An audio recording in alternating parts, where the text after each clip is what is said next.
स्वागत है आपका मेरे YouTube चैनल में।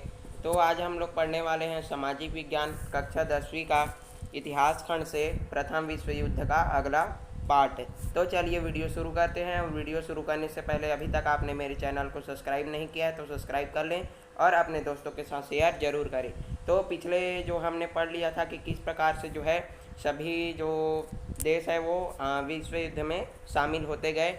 तो एक तरफ तो जैसे जैसे औद्योगिकरण बढ़ रहा था तो देश अपने अपने औद्योगिक विकास के लिए और ताकतवर बनने के लिए जो है विश्व युद्ध में जो है शामिल होते गए। तो आज पढ़ना है हमको अतिराष्ट्रवादी भावनाएं और सैन्यवाद। तो चलिए पढ़ते हैं। तो 19वीं सदी के अंत में जैसे जैसे यूरोपीय राज्य स्थापित होने लगे उन देशों की राज्य सरकारों ने लोगों को अपने राष्ट्र को सर्वोच्च बनाने के लिए उकसाया। यानी कि जैसे जैसे यूरोपीय राज्य बनने लगे स्थापित होने लगे तो देश की सरकार ने अपने लोगों को जो है राष्ट्र को सर्वोच्च बनाने के लिए उकसाया। यानी कि अपने राष्ट्र को जो है ताकतवर बनाने के लिए उन लोगों को उकसाया। और सारे राष्ट्र यही मानने लगे कि जिसके पास अधिक भूमि होगी, सबसे अधिक उपनिवेश होंगे, वही सर्वशक्तिमान होगा, और जो ऐसा नहीं करेगा उससे दूसरे देश जो है क्या कर देंगे, कुचल देंगे। तो यहाँ पर जो ये जो बात है वो बहुत ही मुख्य बात है। यानी कि प्रथम विश्व युद्ध का तो मेन कारण यही था ना कि जिसके पास सबसे अधिक मतलब सभी लोगों के पास जो यही सोचने लगे कि हमारे पास अधिक भूमि हो, अधिक उपनिवेश हो और हम अधिक शक्तिशाली हो जाएं। तो यही सोचकर सभी जो है ऐसा सोचने लगे कि जिसके पास जो है अधिक भूमि होगी, सबसे अधिक उपनिवेश होंगे, वही क्या होगा, सर्वशक्तिमान होगा, और जो ऐसा नहीं करेगा उसे दूसरे देश क्या कर देंगे, कुचल देंगे। तो सभी देश है वो ऐसा जो है सोचने लगे। दूसरी ओर कई नए समुदाय जिनकी भाषा या धर्म अपने आपको राष्ट्र मानकर अपने लिए स्वतंत्र राज्य बनाने के लिए संघर्ष करने लगे। तो एक तरफ तो ये था, और दूसरी ओर क्या हुआ कि जो नए समुदाय जिनकी अपनी अलग भाषा या धर्म थी वो अपने आप को एक स्वतंत्र राष्ट्र के रूप में क्या करना चाहते थे, बनाना चाहते थे, और इसके लिए वो क्या करने लगे, संघर्ष करने लगे। इनमें प्रमुख थे पोलिश, चेक, हंगरी, स्लाव और यहूदी। तो इनमें जो है ये जो धर्म भाषा वाले जो लोग थे इनमें इनका नाम दिया गया है। इनमें से किसी का अपना स्वतंत्र राज्य नहीं था। यानी कि ये जो धर्म और भाषा के लोग थे तो ये लोग जो है अपना एक स्वतंत्र राज्य बनाने के लिए संघर्ष कर रहे थे, और इनका जो है अपना खुद का एक स्वतंत्र राज्य नहीं था। मध्य यूरोप में ऐसे अनगिनत समूह राष्ट्रवादी विचारों से प्रेरित होकर वर्तमान साम्राज्यों को तोड़कर अपने अपने स्वतंत्र देश के निर्माण के लिए प्रयास करने लगे। यानी कि ये लोग क्या करने लगे कि अब ऐसे तो अनगिनत धर्म और भाषा के लोग थे तो राष्ट्रवादी विचारों से प्रेरित होकर, यानी कि जो राष्ट्रवाद है उससे उनके विचार से प्रेरित होकर वे अपने जो वर्तमान साम्राज्य है, अपने जो देश है उनको तोड़कर अपने स्वतंत्र देश का क्या करना चाहते थे, निर्माण करने का प्रयास करना चाहते थे। इसका सीधा प्रभाव जर्मन, ऑस्ट्रियाई, रूसी तथा तुर्की साम्राज्यों पर पड़ा। लेकिन समस्या यह थी कि एक ही भाषा बोलने वाले कई दूर दूर तक इलाकों में बटे हुए थे। तो इसका सीधा प्रभाव जो है जर्मन, ऑस्ट्रियाई और रूसी जैसे साम्राज्यों में पड़ा। लेकिन इसमें एक समस्या थी कि जो अलग अलग मतलब एक ही तरह के भाषा बोलने वाले तो दूर दूर इलाकों तक बटे हुए थे। हर राष्ट्र के लोग यह चाहने लगे कि इन सारे इलाकों को एक राष्ट्र के तहत लाया जाए। यानी कि हर राष्ट्र के लोग ये चाहते थे कि जो भी अपना भाषा या धर्म के लोग हैं उनको एक तरफ जो है ला लिया जाए। लेकिन ऐसा करने की समस्या यह थी कि उन्हीं इलाकों में दूसरी भाषाएं बोलने वाले भी रहते थे। यदि जो है एक ही धर्म के लोगों को एक स्वतंत्र राष्ट्र के रूप में, यदि देश के रूप में यदि स्थान दे दिया जाता तो उन्हीं इलाकों में दूसरी भाषा बोलने वाले लोग भी रहते थे, तो उनका क्या होता। तो इस प्रकार से जो है एक समस्या यहाँ पर भी आती है। इन सब बातों के कारण यूरोप की राजनीति में उथल पुथल मचा रहा। तो ये सब बातें भी एक बहुत बड़ी समस्या का रूप जो है लेने लगी और तनाव बढ़ते गया। देशों के अंदर एक दूसरे के बीच तनाव लगातार बढ़ रहा था। सभी लोग यही मानने लगे कि इन समस्याओं का समाधान युद्ध के माध्यम से ही हो सकता है। यानी कि अब ये जो जितनी भी समस्याएं उत्पन्न हो रही थी तो सारे देश यही मानकर चलने लगे कि इनका जो समाधान वो क्या है, युद्ध ही है। और फिर वो क्या करने लगे कि राष्ट्रीयता की संकुचित भावना, स्वार्थ, आर्थिक हित और कूटनीति इतनी बढ़ गई कि शांति की बात ही करना बेईमानी हो गई। यानी कि लोग इतने युद्ध में इतने घुस गए कि शांति की बात करना तो बेईमानी, यानी कि शांति की बात को सोचना तो दूर की बात हो गई, और सभी लोग स्वार्थ, आर्थिक हित और कूटनीति में मग्न हो गए। शांति और सद्भावना के स्थान पर आशंका, भय और देश की भावना जो है बढ़ने लगी थी। यानी कि सब लोग जो है आशंका थे कि कहीं हमारे देश पर हमला न कर दिया जाए, कहीं उसके मतलब जो है इस प्रकार से जो है सभी देश अपने अपने में सोचने लगे थे। तो ऐसी स्थिति में शांत चित्त से सोचना किसी भी राष्ट्र के लिए क्या था, कठिन था। स्वाभाविक सी बात है कि जो जैसे युद्ध होने वाला है तो ऐसी स्थिति में जो है शांत चित्त यानी कि मन से सोचना भी किसी भी राष्ट्र के लिए उचित नहीं था। इस समय कई लोग डार्विन के सिद्धांत से प्रभावित थे और वे सामाजिक डार्विनवाद से विश्वास करते थे। यानी कि ये लोग जो है डार्विन के सिद्धांत पर आधारित, ये लोग सभी डार्विन के सिद्धांत से प्रभावित थे और वे सामाजिक डार्विनवाद में क्या करते थे, विश्वास करते थे। तो पहले जानते हैं कि ये जो डार्विनवाद का सिद्धांत है वो क्या है उसको। तो अर्थात वे सोचते थे कि योग्यतम राष्ट्र ही बचेगा और उन्नति करेगा। यानी कि डार्विन के सिद्धांत के अनुसार बताया गया था कि जो राष्ट्र शक्तिशाली होगा और वही बचेगा और वही क्या करेगा, उन्नति करेगा। तो इस प्रकार से जो है डार्विन का क्या था, सिद्धांत था। तो ये सभी राष्ट्र जो राज्य थे वो डार्विन मतलब जो देश थे वो डार्विन के सिद्धांत के अनुसार क्या करने लगे, प्रभावित थे। अब अतः यह विश्वास उत्पन्न हो गया कि संघर्ष क्या है, संघर्ष जीवन का प्राकृतिक नियम है। यानी कि जो संघर्ष है वो जीवन का क्या है, प्राकृतिक नियम है और विश्वास के लिए क्या है, विकास के लिए आवश्यक है। विभिन्न राष्ट्र के लोग अपनी अपनी संस्कृति को उत्कृष्ट समझते थे और कमज़ोर राष्ट्रों पर शासन करना अपना कर्तव्य मानते थे। यानी कि जो बड़े जो राष्ट्र थे वो छोटे छोटे राष्ट्रों पर शासन करना अपना क्या कर्तव्य माना करते थे। इसी बहाने अन्य जातियों पर अपना प्रभाव स्थापित करने की चाहत से मानवता की भावना कमज़ोर पड़ने लगी। यानी कि ये लोग चाहते थे कि हम जो अपना संस्कृति और सभ्यता का प्रचार है जो वो अपने दूसरे देशों पर भी करें। तो इस प्रकार से जो है नरसंहार से लोगों की नैतिक भावना को भी अधिक ठेस नहीं पहुंचती थी। तो ये लोग क्या करते थे कि जो नरसंहार भी कर दिया करते थे और इनको तनिक भी इसमें कोई भी डर नहीं लगा होता था। तो अपने लाभ के लिए सैनिक बल के प्रयोग से हमें अनौचित्य नज़र नहीं आता था। तो ये जो है अपना लाभ बढ़ाने के लिए सैनिक बल भी बहुत अधिक मात्रा में इस्तेमाल किया करते थे। जब सभी लोग यही मानने को तैयार हो बैठे कि संसार हमारे लिए, हमें सारे दुनिया पर राज करना है, विश्व में अपनी सभ्यता और धर्म का प्रचार करना है, तो एक दूसरे से टकराए बिना यह कैसे हो सकता है, युद्ध से कैसे बचा जा सकता है। यानी कि जब सभी राज्य और मतलब सभी देश यही मानकर चले कि जो हम यह सारी दुनिया पर राज करना ही है और विश्व की सभी सभ्यता और धर्म का प्रचार करना है, तो ये जो बात है वो बिना युद्ध के तो संभव नहीं हो सकता। इस कारण से जो है प्रथम विश्व युद्ध का यही मेन कारण एक प्रकार से रहा है। उसके बाद चलते हैं आगे। तो समाचार पत्रों का जनमत को प्रभावित करने में महत्वपूर्ण योगदान होता है। यानी कि जो मीडिया होता है उसका आप सभी लोग जानते हैं। तो समाचार पढ़ने वाले हैं कि किस प्रकार से जो है प्रथम विश्व युद्ध में जो समाचार पत्र है उसने अपनी भूमिका जो है निभाई है। तो आप सब लोग जानते हैं कि जो मीडिया वाले होते हैं वो खबर को जो है बढ़ चढ़ कर इस प्रकार बताते हैं कि सामने वाला भी हैरान रह जाए। तो इस प्रकार से जो है इसमें प्रथम विश्व युद्ध में समाचार पत्र भी अपनी प्रमुख भूमिका जो है निभाया था। तो प्रथम विश्व युद्ध के समय सभी देशों के समाचार पत्रों ने उग्र राष्ट्रीयता की भावना को बढ़ावा दिया। यानी कि समाचार पत्रों के माध्यम से जो है उग्र राष्ट्रीयता को जो है बढ़ावा दिया गया और इसके लिए उन्होंने घटनाओं को इस प्रकार प्रस्तुत किया कि जिससे जनता में उत्तेजना बढ़ी और शांति समझौता करना कठिन हो गया हो। यानी कि ये जो मीडिया वाले अखबार वाले लोग हैं वो घटनाओं को इस प्रकार से जो है प्रस्तुत करते थे, इस प्रकार से छापते थे जिससे जो पढ़ने वाला, जो अखबार पढ़ने वाला है वो उत्तेजित हो जाए और मतलब क्रोध से, और शांति के लिए उसके मन में बात ही न रहे। तो इस प्रकार से जो है वो दूसरे देश के लिए यानी कि अपने शत्रु देश के बारे में इस प्रकार से जो है समाचार पत्रों में छाप दिया करते थे। जब ब्रिटेन के समाचार पत्रों में कैसर विलियम द्वितीय की नीतियों की आलोचना की गई तो जर्मनी की जनता ने इंग्लैंड को अपना शत्रु समझ लिया।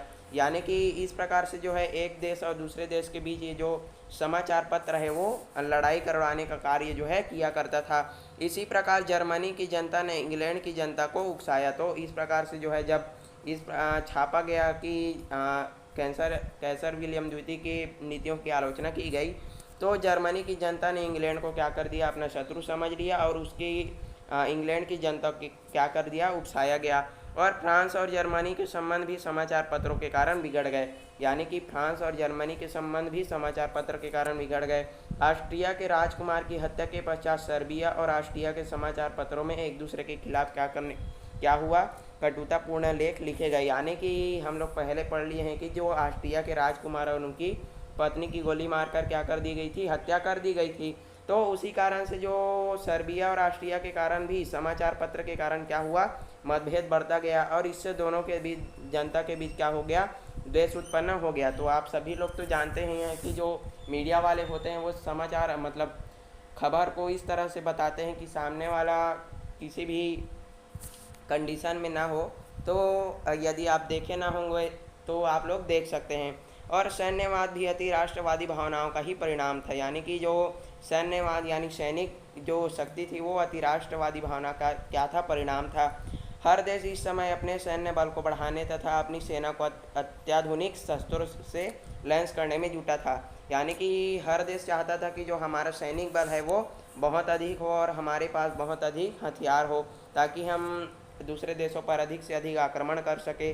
और देशों के बीच होड़ सी लग गई थी। इसके मतलब क्या होड़ सी लगी थी कि जिसके पास कितने बड़ी सेना है, किसके पास कितने अधिक युद्धपोत हैं, किसके पास अधिक तोपें हैं। तो ये सभी जो है होड़ सी लग गई थी कि किसके पास अधिक सेना है, किसके पास अधिक हथियार है।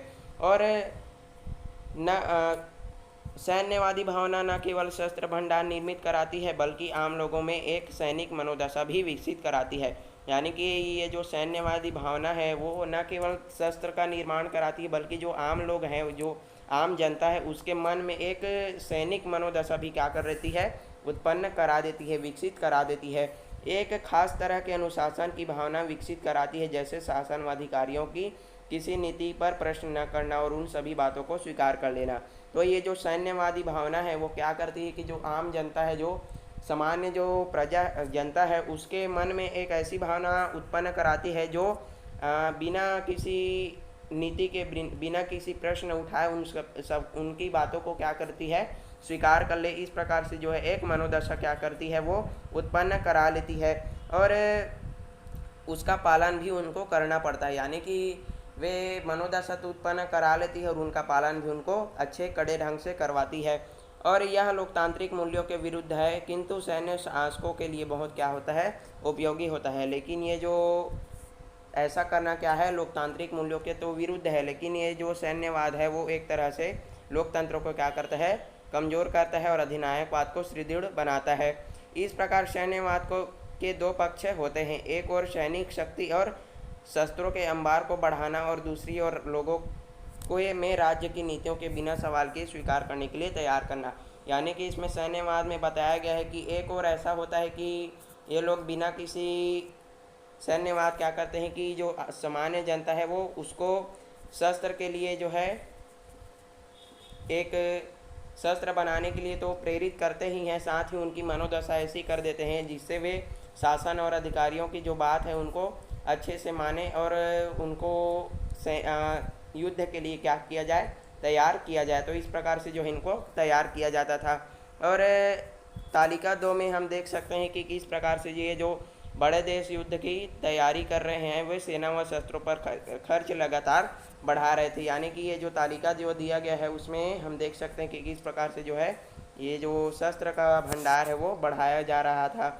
और इन देशों में बहुत से कारखाने केवल शस्त्र उद्योग पर आधारित थे और बहुत से पूंजीपति उनमें यही सोचकर निवेश कर रहे थे कि युद्ध होगा तो इनकी मांग बढ़ेगी और वे अधिक मुनाफा कमा सकते हैं।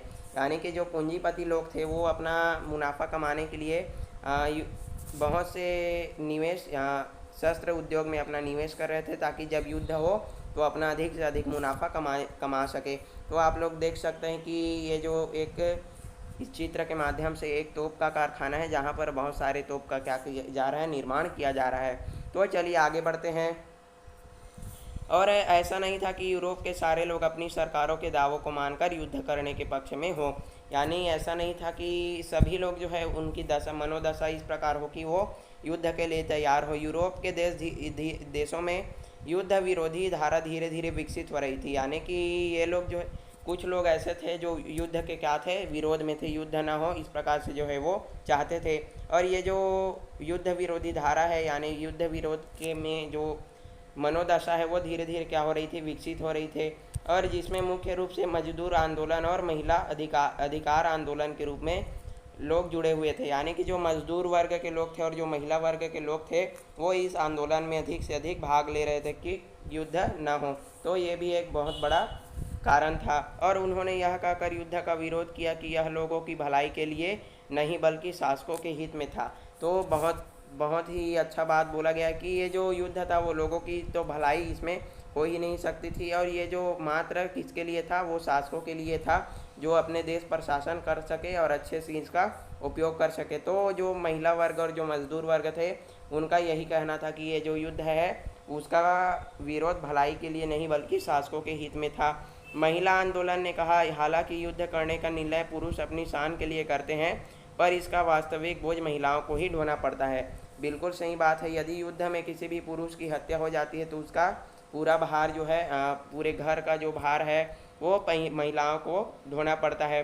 सन 1914 में युद्ध के खिलाफ बोलने वालों में जर्मनी के कार्ल लाइनबोनेट, पोलैंड की रोजा लग्जमबर्ग, रूस की लेनिन और ब्रिटेन की सिल्विया पैखर्स्ट प्रमुख थी। यानी कि इसमें जो है प्रमुख महिलाओं के नाम जो है दिए गए हैं, तो आप इसको याद भी रख सकते हैं।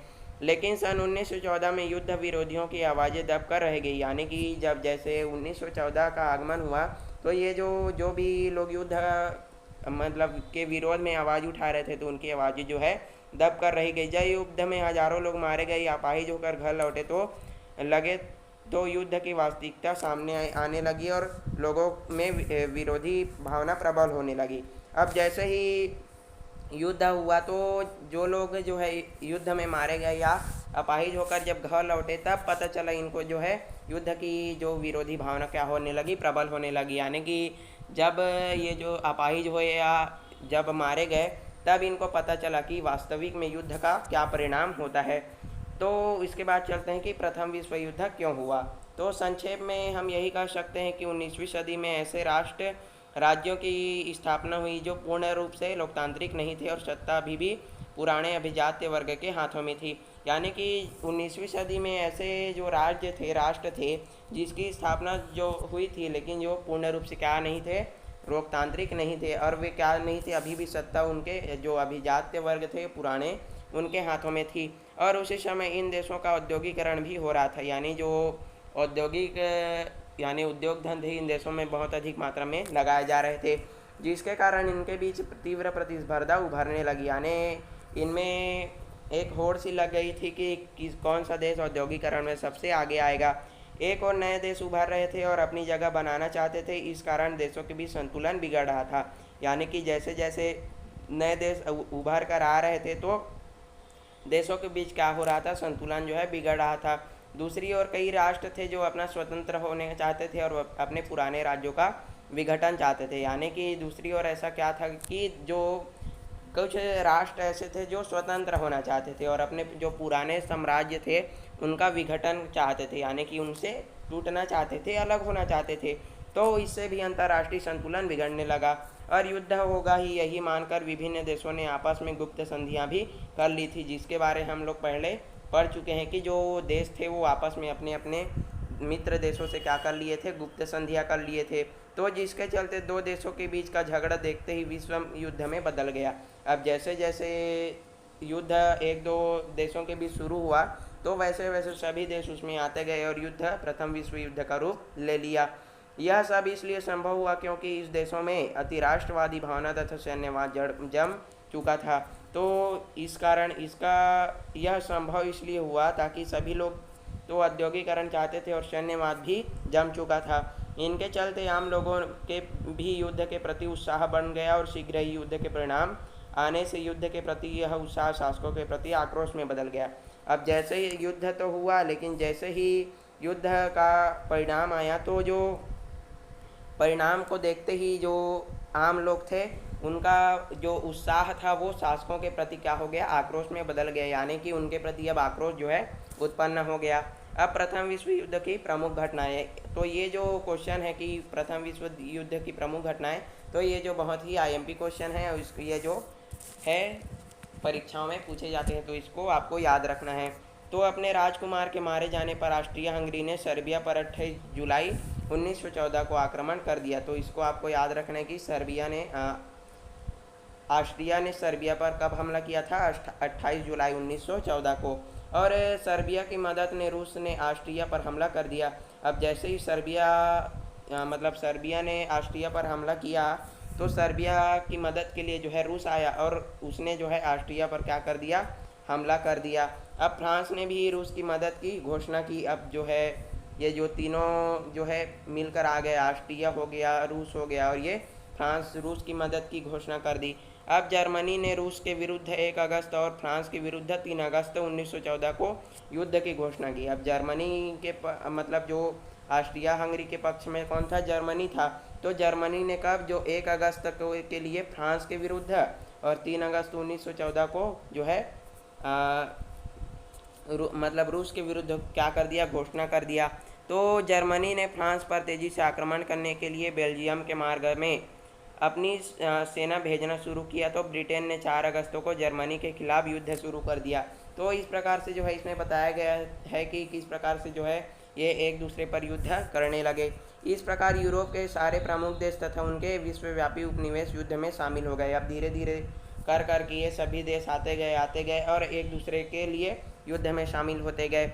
23 अगस्त को जापान ने जर्मनी के विरुद्ध लड़ने की घोषणा की और अक्टूबर में तुर्की रूस के विरुद्ध बमबारी करके युद्ध में सम्मिलित हो गया। अब जापान भी इसमें शामिल कब हुआ? 23 अगस्त को। तो ये जो जितना भी आपको सन दिख रहा है उसको आप जो है नोट करके भी लिख सकते हैं। तो 23 अगस्त को जो है जापान जर्मनी के विरुद्ध जो है लड़ाई लड़ने के लिए शामिल हो गया। और इटली पहले तो जर्मनी के खेमे में था, मगर अप्रैल 1915 में एक गुप्त संधि के द्वारा वह किसके साथ हो गया? ब्रिटेन के साथ हो गया। अब जो इसने क्या कर ली? गुप्त संधि कर ली और चुपचाप वह ब्रिटेन के साथ हो गया। संयुक्त राज्य अमेरिका शुरू में तटस्थ था, यानी कि वो किसी भी मतलब वो चुपचाप ऐसे ही बैठा हुआ था, मतलब युद्ध में नहीं था। तो वह उसके ब्रिटेन और फ्रांस के घनिष्ठ व्यापारिक संबंध थे। तो जो संयुक्त राज्य अमेरिका था, तो ब्रिटेन और फ्रांस के साथ उसका घनिष्ठ व्यापारिक संबंध था, यानी एकदम मैत्री भाव वाला जो व्यापारिक संबंध था, यानी कि खाद्य सामग्री और युद्ध सामग्री बेचकर माल हो रही थी जो अमेरिका था। तो इन देशों को ऋण देकर ब्याज कमा रही थी। जर्मनी की कोशिश थी कि अपनी नौसेना के बल पर वह ब्रिटेन व फ्रांस का दूसरे देशों के संपर्क खत्म कर दे, ताकि उनका व्यापार बंद हो जाए और उन्हें कोई सहायता न मिले।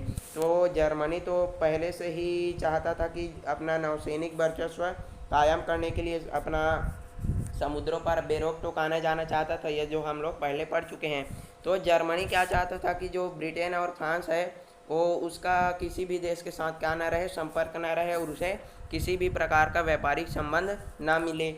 तो इस कारण वह ब्रिटेन से आने वाली अमेरिकी जहाज़ों पर हमला करने लगा। अब जैसे ही ब्रिटेन से आ रहा जो एक जहाज़ था, अमेरिकी जहाज़, उन पर हमला करने लगा। यहाँ तक कि जर्मनी की पनडुब्बियों ने एक अमेरिकी सामान्य यात्री जहाज़ को क्या कर दिया? यात्री सहित डुबो दिया। यानी कि जो जर्मनी था वो अमेरिका के एक सामान्य यात्री जहाज़, यानी कि यात्रा करने वाले जो यात्री जहाज़ होता है उसको जो है पूरे यात्री सहित किसमें? सागर में, समुद्र में डुबो दिया। अब इससे जो है अमेरिका क्या हो गया? नाराज़ हो गया, गुस्सा हो गया, और उसने क्या कर दिया? 6 अप्रैल 1917 को जर्मनी के विरुद्ध युद्ध की घोषणा कर दी। और इसके साथ ही विश्व का हर एक महाद्वीप युद्ध की चपेट में आ गया। अब धीरे धीरे कर के ये जो पूरा जो देश है, वो महाद्वीप है, वो युद्ध की चपेट में आ गया। अब इस युद्ध के में शुरू में जर्मनी को सफलता मिली। अब युद्ध की शुरू में क्या हो गया? जर्मनी सफल रहा युद्ध करने में, वह फ्रांस की ओर बढ़ने में सफल रहा और रूस के आक्रमण को पराजित कर पाया। किंतु शीघ्र ही ब्रिटेन और फ्रांस ने मिलकर जर्मनी की बढ़ती बढ़त को रोक दिया। यानी कि वो तो धीरे धीरे आगे बढ़ रहा था, रूस को भी पराजित कर दिया, और फ्रांस के बढ़कर वह रूस को पराजित करने में भी सफल रहा। लेकिन ब्रिटेन और फ्रांस ने मिलकर जर्मनी की बढ़त को रोक दी। एक लंबे समय तक दोनों सेनाएं एक दूसरे की ओर बढ़ने से रोकती है। पूर्व में रूस को आगे सामना करना पड़ा और अंत में वह सन 1917 में क्रांति हुई, जिसका एक मुख्य ध्येय लोकतंत्र और युद्ध समाप्ति था। अब जैसे जैसे 1917 में एक क्रांति हुई, जिसका क्या था मुख्य ध्येय, मुख्य वाक्य क्या था, लोकतंत्र और युद्ध की समाप्ति।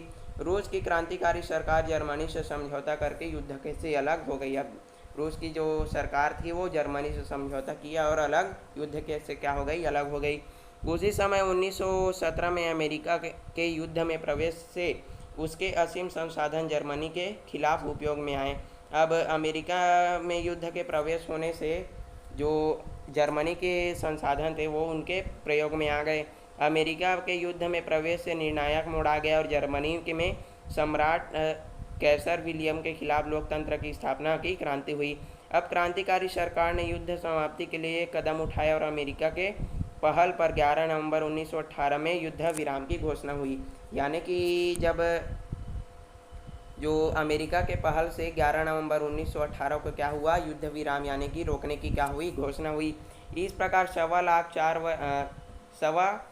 4 वर्ष तक चलने वाला यह युद्ध विराम हुआ। यानी कि 4.25 वर्ष तक चल रहा यह जो प्रथम विश्व युद्ध है, तो आपको इसको याद रखना है, वो क्या हो गया, विराम हो गया। और इस युद्ध में लगभग 80 लाख सैनिक मारे गए, लगभग 2 करोड़ व्यक्ति घायल हुए और युद्ध के कष्ट सहने के कारण मर गए। और कुल मिलाकर विभिन्न राष्ट्रों में 40,000 मिलियन पाउंड का आर्थिक भार वहन करना पड़ा था और अस्त व्यस्त सामाजिक आर्थिक व्यवस्था को वापस पटरी पर लाने का प्रयास करना पड़ा। तो आप जो है खुद देख सकते हैं कि किस प्रकार से जो है युद्ध का कितना भयानक परिणाम रहा कि 40 लाख मतलब 80 लाख जो है सैनिक मारे गए, 2 करोड़ लोग घायल हो गए और कुल मिलाकर 40 मिलियन पाउंड जो है आर्थिक भार का वहन करना पड़ा। तो आप इसमें जो है देख सकते हैं युद्ध का एक जो है चित्र है। और ये जो है ट्रेंच कहा जाता है, जिसमें जो सैनिक हैं वो इसके अंदर रहते हैं और युद्ध होने पर यहाँ से जो है वो फायरिंग करते हैं। तो ये जो है बनाया हुआ चित्र है और ये जो है वास्तविक चित्र है, जिसमें आप जो है देख सकते हैं कि इनका जीवन कितना खतरनाक होता है, कितना कठिन होता है। तो आज के लिए बस इतना ही, मिलते हैं अगले वीडियो में। वीडियो पसंद आए तो लाइक शेयर सब्सक्राइब करें और अपने दोस्तों के साथ शेयर जरूर करें। वीडियो देखने के लिए धन्यवाद।